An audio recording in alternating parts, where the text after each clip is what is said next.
Oh boy, I sure had a long day at work. Man, I should go watch some YouTube or something.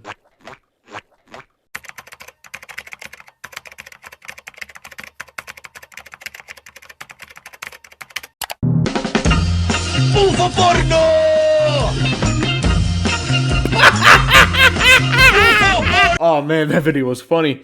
Man, I should check on my own video. Let's see how the FNAF video's doing.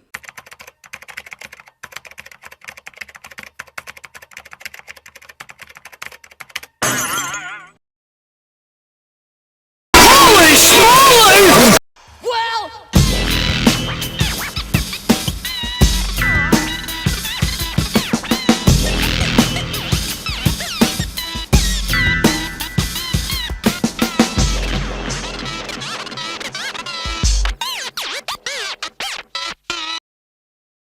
But first, let me tell you a little something about an artist. Hey, boys and girls, did you like the thumbnail art? You did? Well, boy, do I got news for you. If you like the thumbnail art, you can go check out Dylan Skell.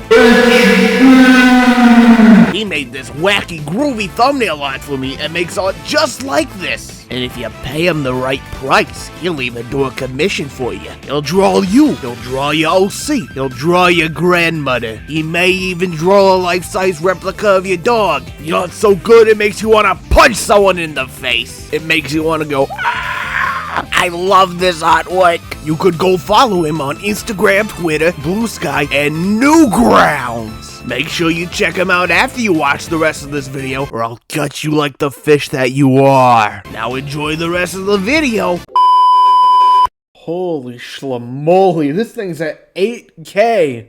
I'll be honest with you, I did not expect the FNAF video to blow up like it did. Hell, the last video to get this much was the Mario Kart video, and that was only 1.3K. Well, I gotta say, thanks for watching that video and getting it to 8,000 views. It's not big by YouTube standards, but it's big for me. Of course, there are a couple of comments I want to highlight real quick before we move on to today's video. Gotta give a special shout out to Andre Igas and Jaxion. I don't know if I said those names right, but they said remember them when the vid gets to 100K and 10K. It hasn't, but I'll still remember them. This is your shout out. Remember me!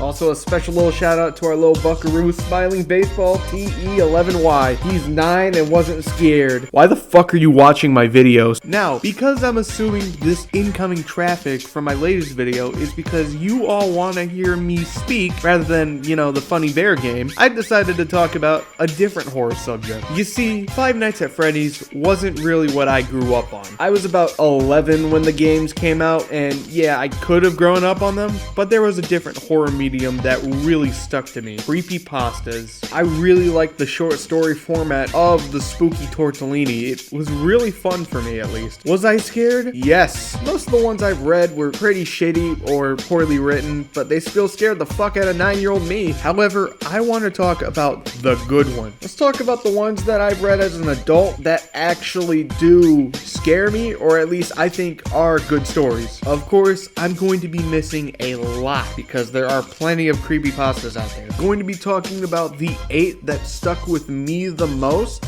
and one of the ones that I highlighted as my personal favorites. Of course, if your favorite's not on here, that doesn't mean I hate it, unless it's in the bad creepypasta video, but that doesn't mean I hate it. It's just more than likely that I prefer these. I have the links to where I read these at, so if you ever want to read the original stories, then they're in the description of the video. And with the short intro out of the way, let's hop right on into the creepypasta that scared me the most as a 10-year-old child. It has been 11 years as of the making of this video since I first read the Russian sleep experiment, and it is still the creepypasta that frightens me the most. There is another one on this list that scares the piss out of me, but I didn't read that till I was an adult, and we'll get to that when we get to that. Let's talk about the Russian sleep experiment. The thing that hit me the most with this is that I thought this was a real story because I knew about World War II, and I knew about some of the crazy shit the Russians or the CIA was doing after it, so I just assumed it was real. It's not real. Let me just say that straight up. That is not how the human body works, but it's not real. To give you a brief rundown of the story, a bunch of Soviet scientists capture a bunch of POWs and enemies of the state to test an experimental gas on them. The gas makes them unable to sleep for days on end, and they end up getting addicted to it like junkies. So essentially they turned a test experiment to Kensington, Pennsylvania, and these guys were fiending for that gas to the point where they'd scream their lungs out and tear off their skin. I mean, it also helps that they didn't get sleep,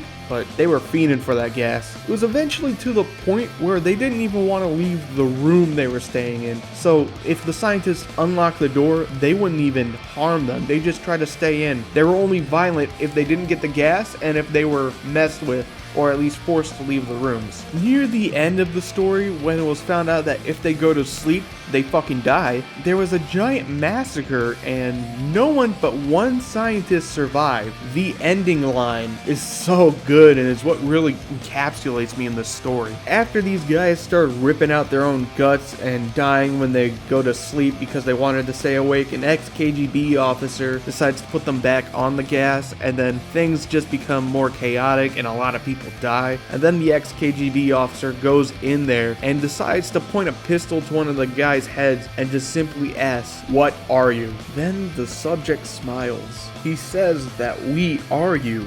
We're the madness that lurks in your head that you try to keep away. He essentially says that they're the beast they try to keep hidden. And then the researcher fires a gun into the guy's head, killing him, with the last line in the entire story being the guy just saying, "So nearly free." And then he dies.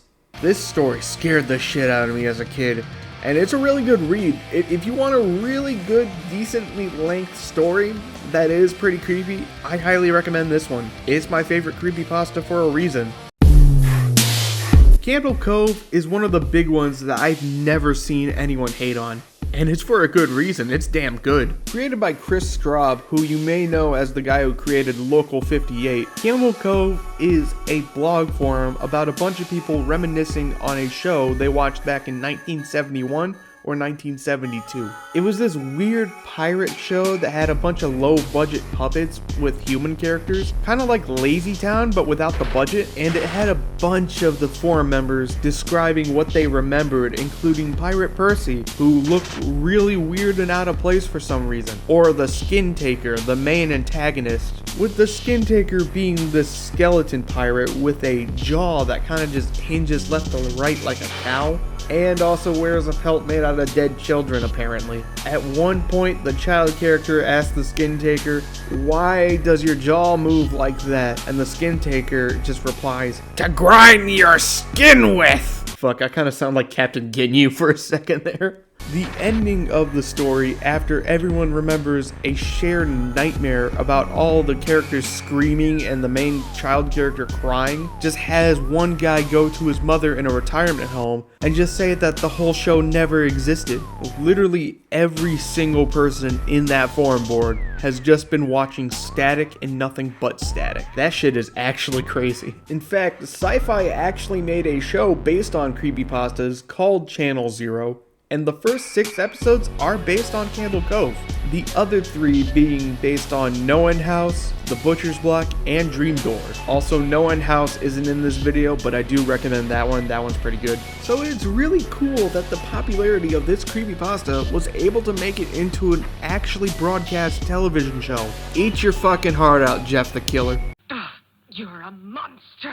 NES Godzilla is by far my favorite gaming creepypasta, but at the same time, I like to call it the Goku Black arc of creepypastas because it starts off so well, and then the ending just completely ruins everything we built up to. But the story is about our main character Zachary, who's playing a game called Godzilla Monsters and Monsters, which was an actual 1990 game released on the Nintendo Entertainment System. It was a game from his childhood, and he was trying to reminisce about it, but over time, a lot of new and weird stuff starts to happen, such as new kaiju that have not appeared in the first game, and also a lot of oddly personal stuff. The big factor for me and why I really like this creepypasta is the antagonist, Red. Red is probably the scariest goddamn thing 10-year-old me has ever seen. He's this very powerful demon that knows a lot about Zachary and just haunts him throughout the entire game, and you feel his presence the entire time. And this story is really long as it gets divided into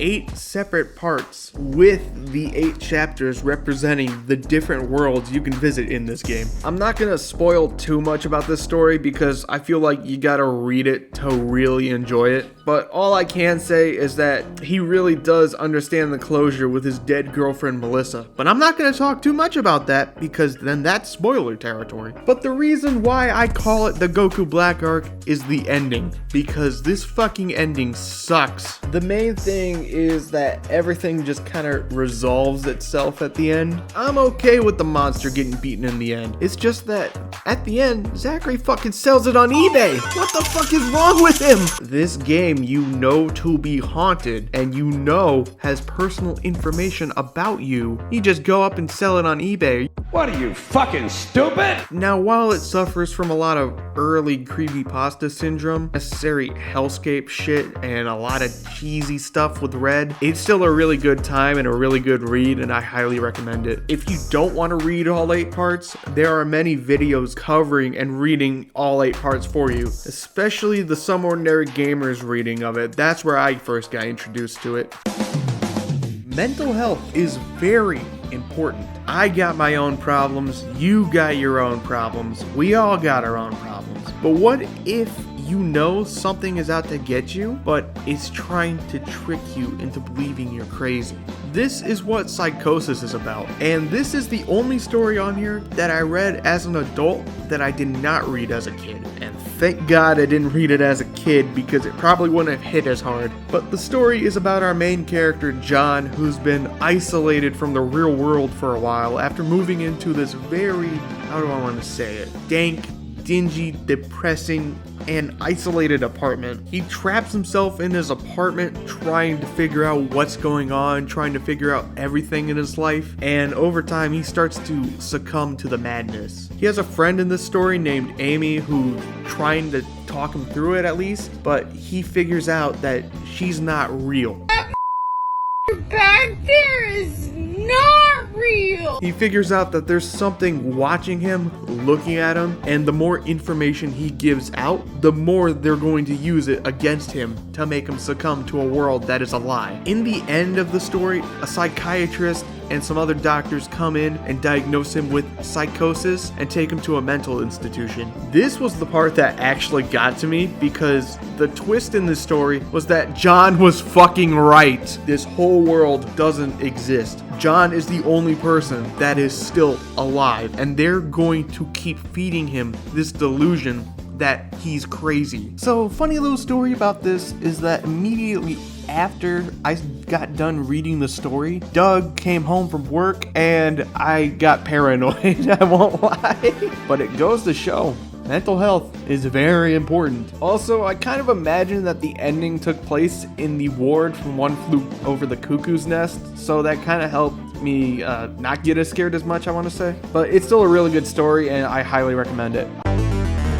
Oh boy, this was one that really scared me as a kid, and it doesn't scare me as much now. It's still kind of unnerving, I want to say. Now, I know Abandoned by Disney is an entire series created by Slime Beast. However, I'm going to focus on the first story only for this video because that was the only one I read as a kid. The story is about a guy who investigates the abandoned Disney resort called Mowgli's Palace. Don't actually try to look it up, it's not a real place. There were a whole slew of consequences and conflicts that ended up getting this resort shut down. He goes to go look for it and eventually finds it and goes exploring through it. He finds a bunch of different oddities in it, such as meat hooks swinging, and a not as scary one is that everything that couldn't be easily moved has been stolen. The thing he saw the most was a bunch of spray painted decals saying abandoned by Disney, which he assumed were by a bunch of disgruntled employees. employees.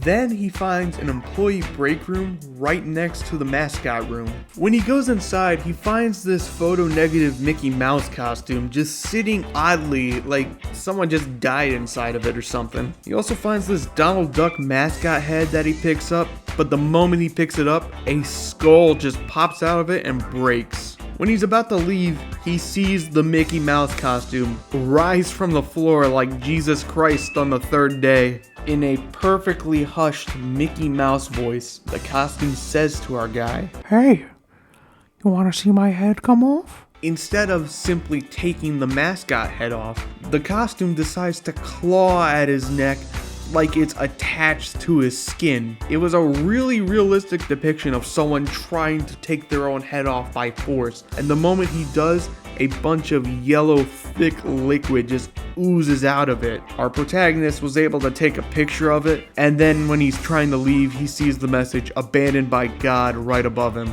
It's a pretty short but effective horror, and I like it for that. I also like the fact that it doesn't fall into the gory, bloody trope that other creepypastas have set before it. Using a different color blood really stood out to me, and I like that little detail. So, when I first read this as a kid, I didn't like it. Reading it as an adult, I realized I read an unofficial version. So, the real version is actually really good. But to set the scene, it's 1999. The best Red Hot Chili Peppers album, and the best album ever to released. And also, the best Street Fighter game ever to be made has been released. And your boy, actually I wasn't born yet, but the blog follows our main protagonist and his memory of this weird public access show he saw in Canada. Yeah, now you know the true horror of this story, set in Canada. The show he stumbled upon was called Mr. Bear's Cellar, and it was like Bear in the Big Blue House, except without the puppets, without the house, without the innocence, and a lot less of a budget. The author only remembers a few bits and pieces of the show, with the main one sticking out to him, a kid yelling at Mr. Bear that he has to go home, and the bear just dead sprinting at the kid. He also remembers an episode where Mr. Bear gave the kids orange juice talking about vitamin C after putting a mysterious substance in it. You can also see the kid from the previous episode covered in bruises. Anyways, our author writes to Mr. Bear, and Mr. Bear sends him a letter back telling him to meet him in his cellar, and then they find out the police raided the house. It cuts to the author as an adult working with a police officer buddy of his dad, trying to find the mystery behind what the hell happened. Now, if you've never read this story and you thought Mr. Bear was a pedophile, well, let me be the first to tell you. You fool! You fool! You fool! You fool! No, Mr. Bear is actually a satanic cultist. You see, the final episode that was recovered was a really gruesome video of all the kids who drank the orange juice being unconscious and having their bodies thrown into a ditch and getting burned alive. It's described in a lot of gory detail, and the imagery is just really sickening. And if anyone's read the Creepypasta wiki version, you might be wondering why I cut out like the hand puppet show or the bear cutting off the kid's arm. And to that I say it's because the Creepypasta version was actually plagiarized. Yeah, it's this whole long story. Apparently the Creepypasta version was plagiarized and the guy actually had it up on his vlogs, and that was the legit one. I don't care enough to dive into the specifics here. I just want to talk about the story. But out of all the creepypastas I revisited from my youth, this was the one that surprised me the most, and I actually like the story now. So go read it if you want to. This is a really infamous one, but it's still a good read. What I like the most about Smile Dog is that it takes place in like this police investigation, and it's fairly unique compared to a lot of other creepypastas around at the time. But it's about this guy interviewing a bunch of people who've encountered the Smile Dog photo and talked about how it will kill you unless you send it around. It's essentially a phishing scam with extra steps. Now, the story itself is fairly lengthy, so I recommend you read it if you want a really in-depth analysis of it. But in the end, the guy actually views the photo and he dies. The atmosphere is one of the best parts of the story here because it kind of slowly leads up to the reveal of him looking at the smiling dog photo. Now, the image when I saw it as a kid, that shit fucking spooked me. Nowadays, it's a bit goofy, but the main thing with this creepypasta is that I just love the way it's set up. I love the setting, and I just like how it goes about itself. Again, it is fairly popular, so I don't really need to talk about it as much since you probably heard of it, but I'd go ahead and give it a reread if you want to. It's still a pretty good story. But the main takeaway from the story is that what if the Nigerian prince scam was homicidal? Okay, hear me out here. I'm more or less talking about the story when it first came out back in the early 2010s. Nowadays, the story has been played to death, but it's still a really good story. What really helps this story was the fact that the author Deducible included modded footage which he edited together to get this really surreal look at this haunted game. But a little background about the story is that the author finds a copy of Majora's Mask, the best Legend of Zelda game, don't at me, at a yard sale, and it was owned by this kid named Ben, and he drowned and whatnot. And then everyone in town started calling him Ben, despite the fact the author changed his name to Link. And then there's this creepy ass statue that follows you everywhere. And then the author hits the statue, and the game tells him that he shouldn't have done that. And then a lot of levels are being played in reverse, and Link's walking sideways for some reason. And if he pulls out the ocarina to play the Song of Time, he dies. And then Cleverbot reveals he is Ben and is haunted. Yeah, explaining the story is kind of loses a lot of impact, you know. Reading it and watching the video is really what sets this story apart. Again, not going to talk about it too much because you probably already know what Ben Drown is if you have a passing knowledge of creepypastas. But hey, as a kid, I liked it and it scared the fuck out of me. Did it help that I was a Zelda fan? Yes. Did it help that I was 10? Yes. Did it help that it actually came with footage? 100%. Now, find a new rival. This is very last minute. I was going through this video and then I realized something very important. Well, to me at least. I was like, oh shit, I forgot Ted the Caver. Out of respect to the OG, I have to cover it. So to give a little quick summary about what Ted the Caver is, in 2001 on Angel Fire, this anonymous story got posted. And I say anonymous because at the time we didn't know who really authored the story. Now we know it was created by Ted Hedgeman. I think I said that name right. I'm really bad with names. But Ted and his friend B, his name got censored for privacy reasons, but they go and find this mystery cave in some area. They refuse to give out the location.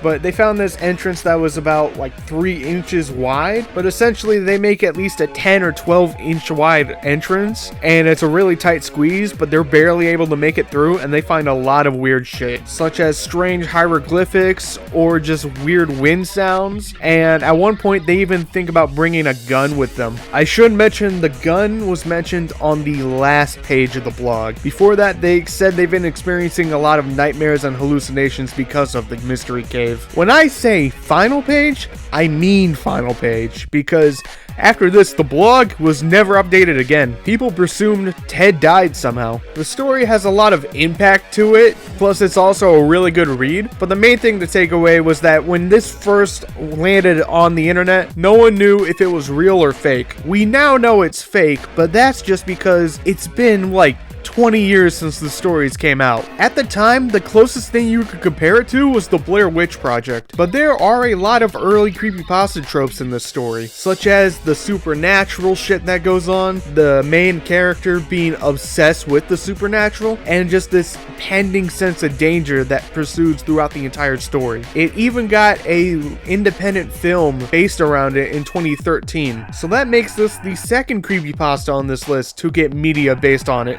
And that is going to do it for this video. Thank you for staying around this long to watch it. Again, I will have a bad creepypasta video up, hopefully. No guarantees when it will come out because this one took forever to make. That's all I gotta say. I'll see y'all later. In the meantime, go check to see if pasta in your drawer is expired.